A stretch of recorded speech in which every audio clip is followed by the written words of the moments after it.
For the record, it's not raining.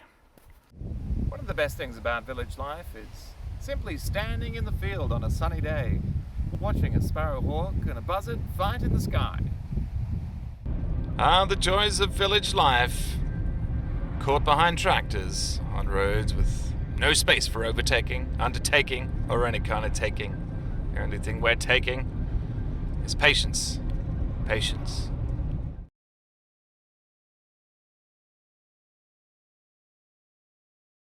So we find ourselves today at Elmfield House for an artisan market of food and crafts. Let's check it out. Should be fun.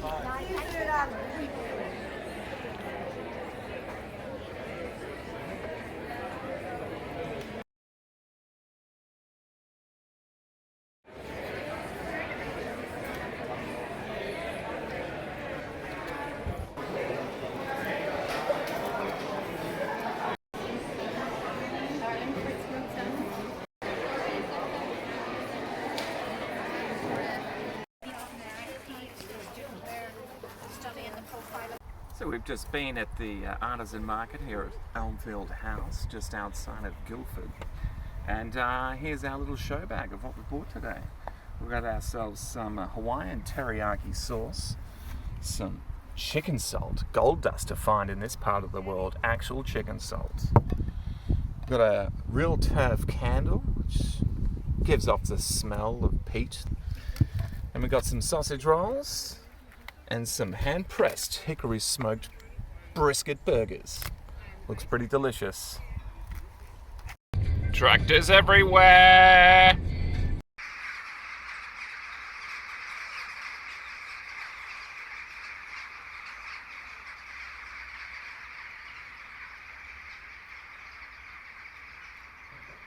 The journey from inner-city hipster to rural farming magnate is a long and perilous one, with many challenges and setbacks to be found along the way.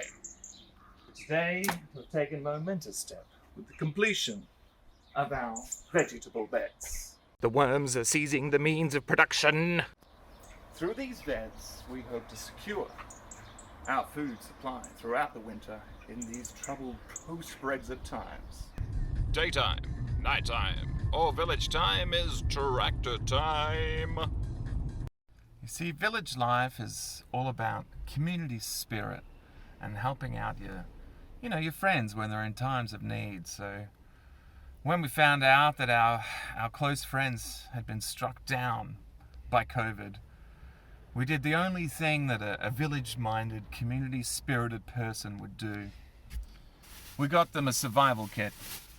The essential ingredients: sliced white bread, buckfast, and yet more buckfast. This should see them through. They say it's a gospel hall, but I haven't heard any Aretha Franklin. Today we find ourselves at Bracken Nature Reserve, not far from our village, and here is a chance to see the natural peat bogland, because this is a protected area. So you can see behind me this green pool of sludge. That is actually, peat in the process of becoming peat. Fascinating stuff. Doesn't smell, and it's not raining. Such is the power of the bog. Even the path has been absorbed, subsumed by its spread. Bulrushes as far as the eye can see, steeped in brackish water.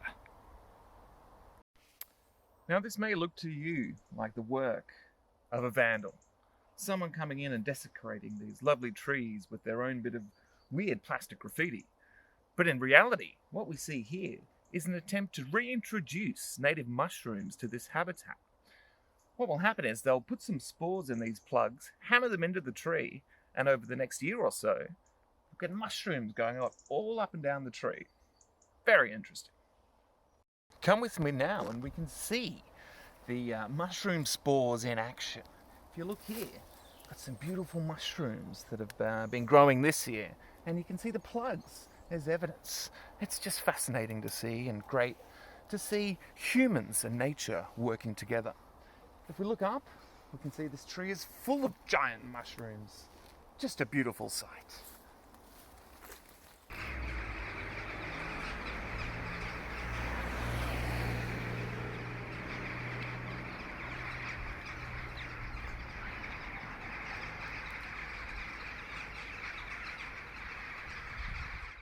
One of the advantages to living in the village is the abundance of free food through foraging.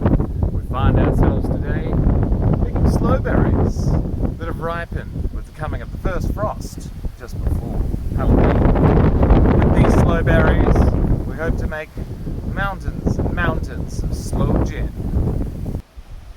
Here we have an example of nature providing both the cure and the disease.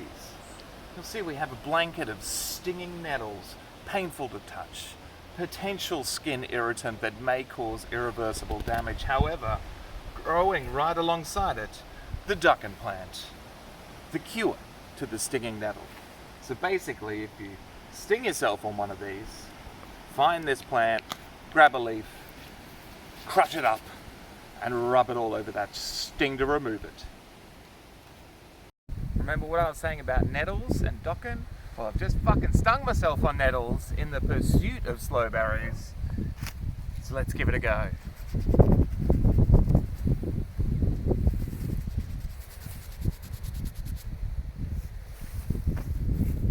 Seems to work.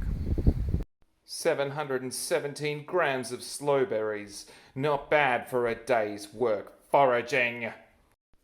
Here at Tim Up North Distilleries, we have a commitment to honest handcrafted spirits, which is why we inspect every single slowberry that goes into our slowberry gin, so that you can be sure of quality, organic produce, and free-range gin.